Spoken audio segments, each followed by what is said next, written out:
जगत गुरु आदि शंकराचार्य भाग 14। युग बदलते नहीं बदले जाते हैं। ज्येष्ठ भारत श्रेष्ठ भारत, अंधकार से प्रकाश की ओर आओ चलें वेदों की ओर। मैं मुकेश आर्य। श्रेष्ठ भारत में आज का विषय है युग बदलते नहीं बदले जाते हैं। एक समय था जब सारा देश बौद्ध धर्म के विभ्रांत साधनों, तंत्र और मंत्र, चारवाक के भोगवाद, इन सब से बुरी तरह झुलस रहा था। सच्चाई, प्रेम, ईमानदारी, नैतिकता, आदर्श, कुटुंब परंपरा, आस्तिकता आदि व्यक्तिगत और सामाजिक निष्ठाओं का लगभग वैसा ही लोप हो चुका था जैसा आज देखने में आता है। जब मनुष्य की आकांक्षाएं और वासनाएं अनियंत्रित हो जाती हैं तो मनुष्य में स्वार्थवादी, कुटिलतापूर्ण कुविचार जन्म लेते हैं, कुक्रम होते हैं और सारा समाज नरक की विभीषिका में जलने लगता है। जगत गुरु शंकराचार्य का जन्म इसी संक्रांति काल में हुआ था। वैदिक धर्म के प्रति आस्थाएं जीवित थी, पर वह नाम मात्र के लिए सब बिखरी हुई थी। प्रेम, आत्मीयता के संबंध टूट रहे थे। आस्तिकता आखिरी दम तोड़ रही थी। उसे पुनर्जीवन देने के लिए महाऔषधि की आवश्यकता थी।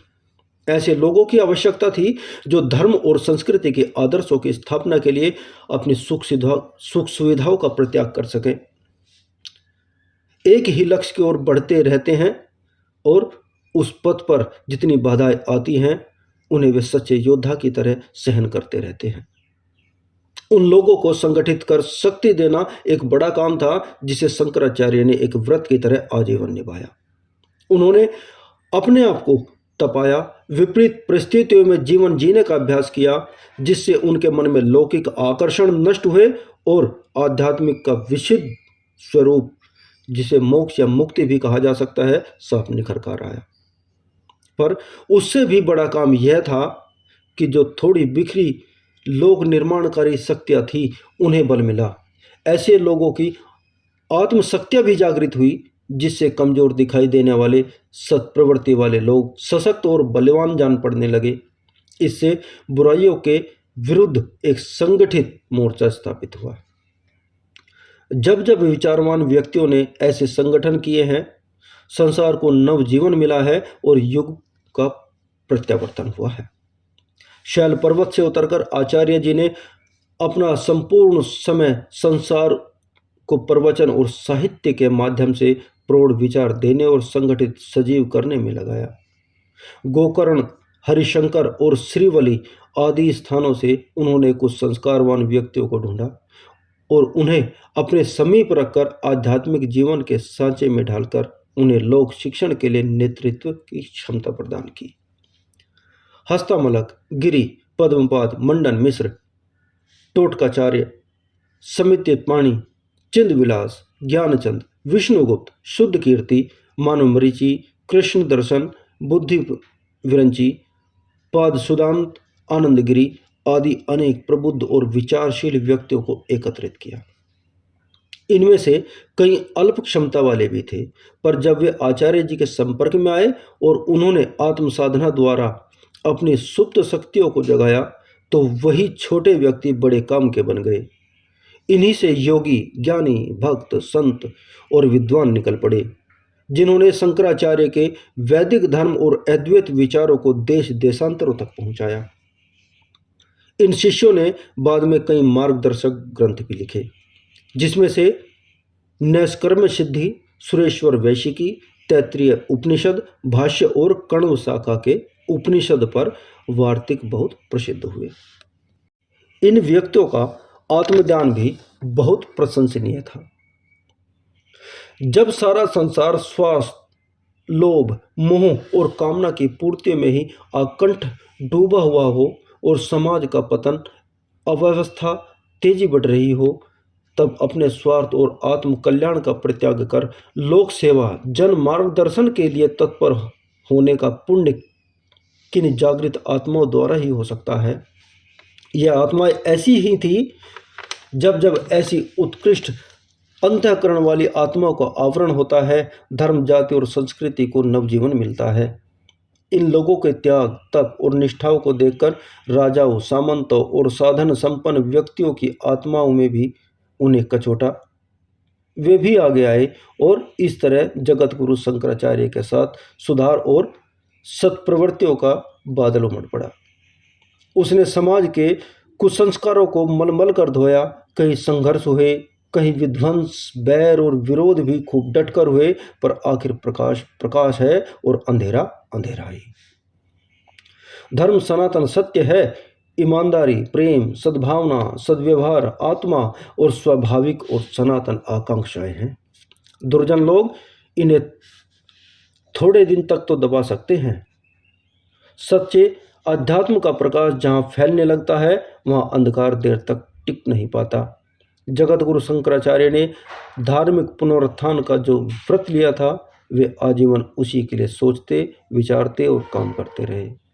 अंतिम समय इन्होंने इस मिशन का भार कुछ ऐसे ही निष्ठावान व्यक्तियों के हाथ में सौंपने का निश्चय किया, किंतु जिन दिनों वे इसकी योजना बना रहे थे, उन्होंने देखा कि सभी शिष्यों में अपने आप का प्रभुत्व, विद्वता व्यक्त करने का लोकेशना तेजी से जकड़ रही है।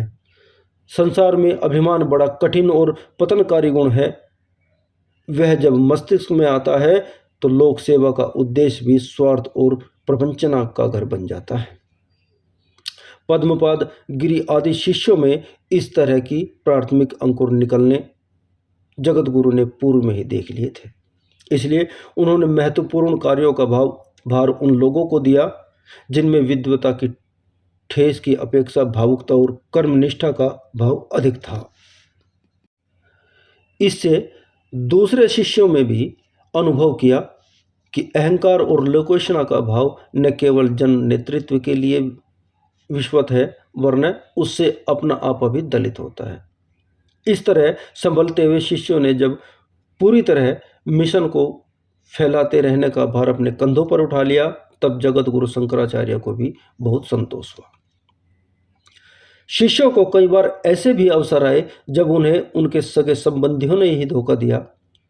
पद्मपाद जब दक्षिण की यात्रा कर रहे थे तो वे एक दिन अपने मामा के यहाँ ठहरे। उनके पास शंकराचार्य के महत्वपूर्ण भाष्यों में पांडुलिपि थी। मामा बौद्ध मत को मानता था, इसलिए उसने उन ग्रंथों को नष्ट करने का कुचक्र रचा। मामा ने वह ग्रंथ अपने यहाँ छोड़कर जाने का आग्रह किया, जिससे वे यात्रा में बोझ न बने। और एक दिन उसने अपने घर में आग लगाकर इन ग्रंथों का सर्वनाश ही कर डाला।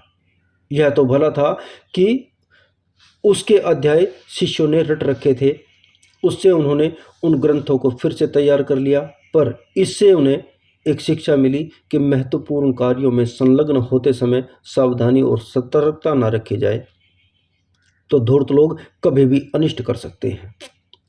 धर्म प्रवेश में निष्ठा की परीक्षा और कष्टमय जीवन का उद्देश्य भी यही होता है कि व्यक्ति अंतःकरण में बैठा हुआ दुष्प्रवृत्ति वाला नाग कहीं क्रियाशील न हो पड़े।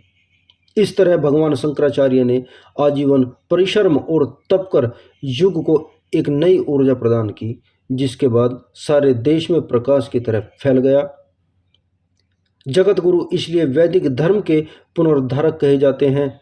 उन्होंने इस युग की मान्यताओं को ही बदल कर रख दिया था और सारे विश्व को यह दिखा दिया कि धर्म की शक्ति, ज्ञान, प्रज्ञा, निष्ठा और संगठन की शक्ति इतनी बलवान होती है कि वह थोड़ा भी हो तो भी संसार के कठोर विप्लव और विभिषाओं से टक्कर लेने, समाज को एक नई दिशा में देने में समर्थ है।